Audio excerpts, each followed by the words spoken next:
ولسمشر غني د هیواد د خپلواکۍ په درناوي څه کړي دي؟ سلامونه درنو لیدونکو، هیله ده چې ویډیو تر پایه وګورئ چې خبر شئ. ولسمشر غني د هیواد د خپلواکۍ د 101مې کلیزې په درناوي د خپلواکۍ څلي ته د ګلونو ګېډۍ کېښوده.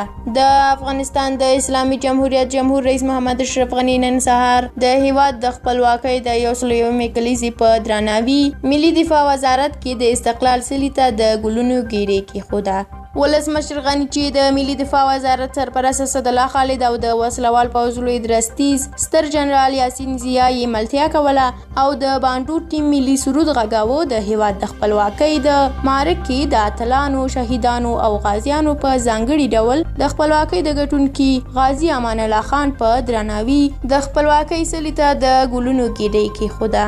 په دغه مراسمو کې د ولسمشر غني دویم مرستیال استاد سرور دانش، د ملي مصالحې عالی شورا رئیس ډاکټر عبدالله، قاضي القضات او د سترې محکمې رئیس، د ملي امنیت سلاکار، د مشرانو جرګې رئیس، د کابینې او ملي شورا یو شمېر غړو، د جمهوري ریاست سلاکارانو، د وسلوال پوځ یو شمېر جنرالانو او افسرانو او په کابل کې د ملګرو ملتونو ځینو سفیرانو او استازو حضور درلود. له تاسو ډیره مننه چې دا ویډیو تر پایه ولیدله. که مو دا ویډیو خوښه شوې وي نو لایک یې کړئ. د همداسې نورو ویډیوګانو د لیدو لپاره زموږ یوټیوب چینل در سره ضرور سبسکرایب کړئ.